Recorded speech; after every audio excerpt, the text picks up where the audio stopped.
Assalamualaikum warahmatullahi wabarakatuh. Kembali lagi dalam pembelajaran bahasa Inggris. Baiklah anak-anak sekalian, hari ini adalah hari pertama di semester yang kedua. Kita membahas tentang pembelajaran bahasa Inggris. Nah, adapun materinya bisa kalian buka di LKS kalian halaman 7 or number 7. The title is Mikaela has planned to visit Jacinta. Jadi judulnya adalah Mikaela sudah berencana untuk mengunjungi Jacinta. Nah, sebelum kita melanjutkan materinya, mungkin dari kalian sudah mengetahui jenis tenses apa yang digunakan pada judul chapter pertama ini. Ya, has planned. Has atau have ditambah dengan kata kerja ketiga itu dinamakan dengan tenses present perfect tense. Baiklah, kita masuki saja materi yang pertama. Nah, tadi kita membahas tentang present perfect tense. Namun sebelumnya, ada beberapa tenses yang harus kita pahami dalam pembelajaran kali ini. Yang pertama adalah simple past tense. Nah, simple past tense ini adalah tenses yang paling sering kita dengar, baik ketika masih berada di SMP, sanawiyah. Nah, tenses ini adalah tenses yang menceritakan kejadian pada masa lampau. Nah, kalau kita lihat bahasa Inggrisnya, the simple past tense is used to talk about a completed action in a time before now. Jadi katanya, simple past tense ini digunakan untuk menceritakan tentang kejadian yang lengkap yang terjadi sebelum sekarang. Nah, artinya kejadiannya tersebut sudah berlalu. Nah, di sini kalau kita perhatikan adalah rumus dari simple past tense. Yang pertama ada subjek, lalu diikuti dengan kata kerja kedua atau verb to, lalu ditambah dengan objek, dan yang terakhir ditambah dengan adverb atau kata keterangan kalau ada. Lalu bagaimana cara membuat negatifnya? Nah, masih tetap diawali dengan subjek, namun setelah itu diikuti dengan did not atau didn't. Lalu ditambah dengan kata kerja pertama. Ingat, bukan menggunakan kata kerja kedua lagi. Cukup menggunakan kata kerja pertama, lalu ditambah dengan objek, lalu yang terakhir adverb, kata keterangan. Rumus dalam bentuk kalimat tanyanya, did dahulu, baru diikuti dengan subjek, lalu diikuti dengan verb one atau kata kerja pertama, objek, dan adverb atau kata keterangan. Sebelumnya Mister akan ingatkan dulu, subjek ini adalah pelaku, objek ini adalah orang atau sesuatu yang mendapatkan perlakuan. Jangan sampai terbalik antara subjek dan objek. Nah, di sini ada sebuah contoh. Yang pertama, Adelia ate some plates of fried rice last Sunday. Adelia memakan beberapa piring nasi goreng hari Minggu lalu. Nah, ini adalah kalimat dalam bentuk past tense. Dari mana kita tahu ini adalah kalimat past tense? kita lihat di sini menggunakan kata kerja kedua, ate. Ate ini berasal dari eat. Nah, eat ini adalah kata kerja pertama, sedangkan ate ini adalah kata kerja kedua. Nah, jadi di sini Adelia ditambah dengan kata kerja kedua dari it, yaitu eat, lalu objek, some plates of fried rice. Last Sunday ini adalah keterangan. Keterangan apa? Adverb of time atau keterangan waktu. Nah, anggap saja kita fokus dulu pada contoh yang pertama. Bagaimana cara merubah dalam bentuk negatif dan juga interrogatif atau kalimat tanya. Oke. Bagaimana cara membuatnya? Nah, positif sudah ada, sekarang kita lihat negatif. Kita ambil dulu Adelia. Rumusnya kan diawali dengan subjek, maka masih Adelia. Lalu diikuti dengan did not atau didn't. Di sini kalian boleh memilih antara dua, didn't atau did not. Kedua-duanya diperbolehkan. Anggap saja Mister menggunakan did not. Setelah itu ditambah dengan kata kerja pertama. Nah, di sini harus kalian kuasai bagaimana cara merubah kata kerja kedua menjadi kata kerja pertama. Nah, di sini ada ate. Ate ini adalah kata kerja kedua. Kalau kalian perhatikan, ate ini kata kerja pertamanya adalah eat. Sehingga Mister tulis di situ eat. Nah, selanjutnya objek dan adverb kita tulis seperti biasa. Adelia did not eat some plates of fried rice last Sunday. I'm sorry. Nah, ini adalah kalimat dalam bentuk negatif. Lalu bagaimana dalam bentuk interrogatif atau kalimat tanya? Diawali dengan did dulu, sehingga kita tulis did. Setelah did diikuti dengan subjek. Subjeknya tadi adalah Adelia, maka kalian tulis juga Adelia. Setelah itu diikuti dengan kata kerja pertama. Nah, kata kerja pertama di sini menggunakan it, maka kita tulis di sini it. Lalu diikuti dengan adverb. Objek dan adverb. Objeknya tadi dimulai dari some plate sampai dengan last Sunday. Kita tulis di belakangnya. Nah, ini dalam bentuk tanda tanya. Nah, selesai. Ini adalah cara merubah dari kalimat positif menjadi negatif dan dalam bentuk interrogatif atau tanda tanya. Nah, sekarang kita lihat di sini ada contoh lain lagi. Miss Karina didn't drink a cup of coffee last night. Miss Karina tidak meminum secangkir kopi malam tadi. Nah, dan yang terakhir ada contoh dalam bentuk interrogatif. Did Yoga find the way to my house last Sunday? Apakah Yoga menemukan jalan ke rumah saya pada hari Minggu lalu atau minggu kemarin? Biasanya kalau seandainya diawali dengan did, apabila jawabannya adalah iya, maka cukup dijawab yes, he did.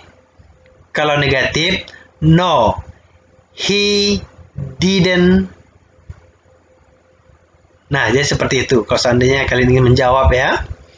Nah, di sini ada frekuensi. Frekuensi ini adalah kata keterangan yang menunjukkan jarak. Biasanya berhubungan dengan waktu. Di sini ada often, sometimes, always.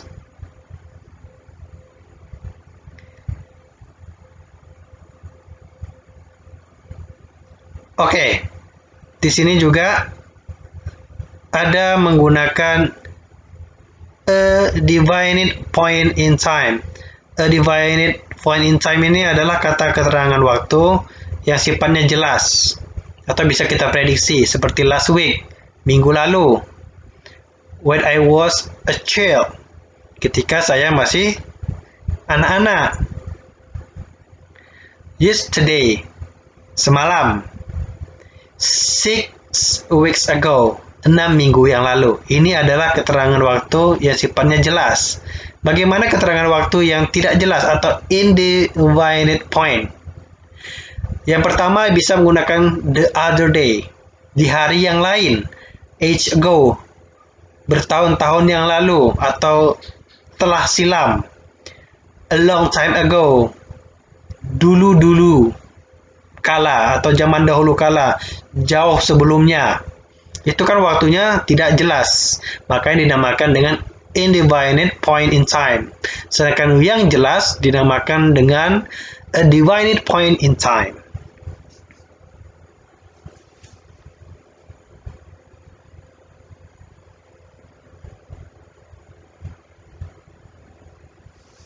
Kita lanjutkan tenses yang berikut, yaitu tenses present perfect tense. Nah, di judul tadi sudah Mister sebutkan, itu adalah contoh dari present perfect tense. Nah, kita harus tahu dulu apa itu present perfect tense. Nah, sebelumnya di sini dijelaskan, the present perfect is formed by combining the auxiliary verb has or have with the past participle or verb 3.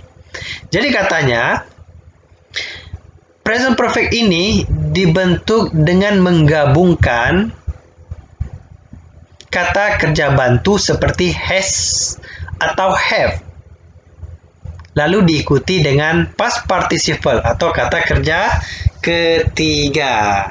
Nah, di sini kalian harus betul-betul menguasai bagaimana cara merubah dari kata kerja pertama menjadi kata kerja kedua, kata-kata kerja pertama menjadi kata kerja ketiga, atau sebaliknya. Di sini harus benar-benar kalian kuasai, karena di dalam bentuk tenses ini kata kerjanya berbeda-beda. Seperti kata kerja pertama untuk present tense, kata kerja kedua biasanya untuk past tense, kata kerja ketiga biasanya ada di kalimat perfect tense.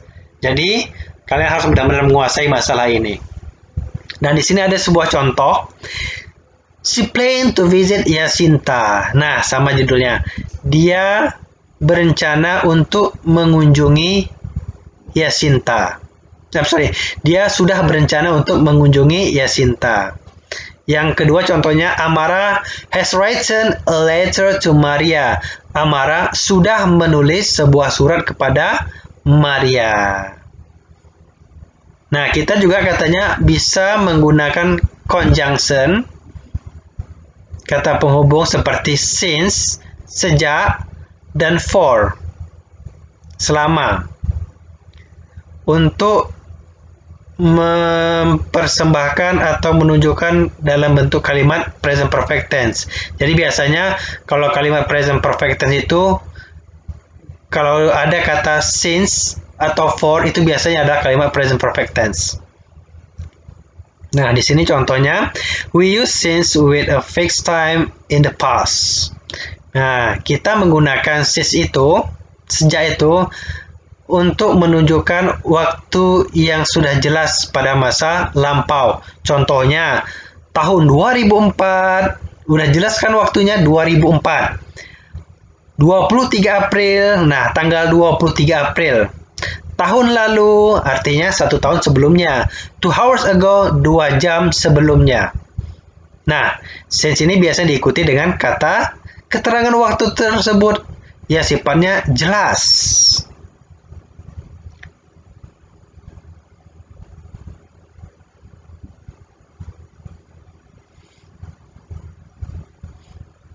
Nah, bisa juga katanya since ini untuk penggunaan yang lain, seperti mengindikasi kejadian masa lampau. Contohnya seperti ini. Since I was at school. Sejak saya masih sekolah. Since I arrived. Sejak saya tiba. Dan lain sebagainya. Nah, ini ada contoh penggunaan since.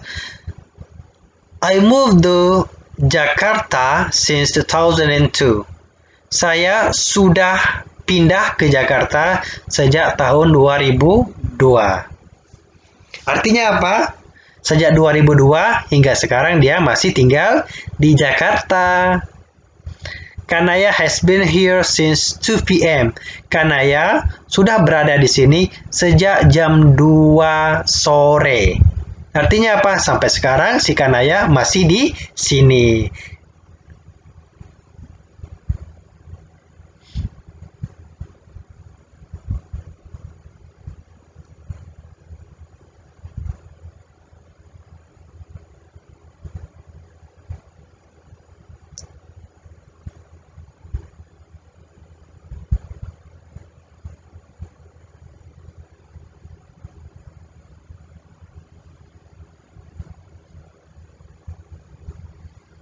Oke.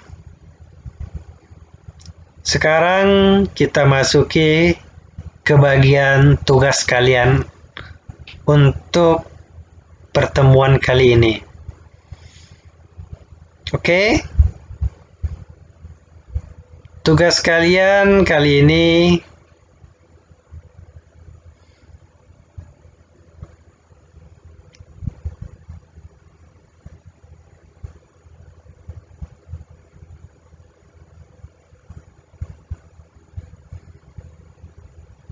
adalah merubah kalimat-kalimat yang ada di bawah ini menjadi kalimat negatif atau positif. Jadi kalau seandainya kalimatnya dalam bentuk positif di sini, maka kalian ubah ke dalam bentuk negatif. Kalau seandainya dia negatif, maka kalian ubah dia menjadi kalimat positif. Jadi tugas kalian ada di halaman 9, activity 4, ada sebanyak 5 soal. Dan cara menjawabnya adalah kalian tulis pertanyaan atau kalimat yang ada di sini di dalam buku kalian. Setelah kalian tulis kalimatnya, contoh, kalian tulis nomor 1. Renata and Luisa have prepared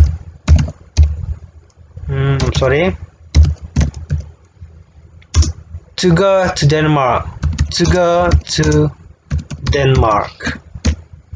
Nah, setelah kalian tulis soalnya, di bawahnya kalian ikuti dengan arti. Nah, silakan kalian isi arti kalimatnya. Lalu setelah itu kalian buat kalimat negatifnya. Kebetulan di sini adalah kalimat positif, maka yang tugas di sini adalah kalimat negatifnya. Apa kalimat negatifnya kalian tulis dan juga arti dari kalimat tersebut.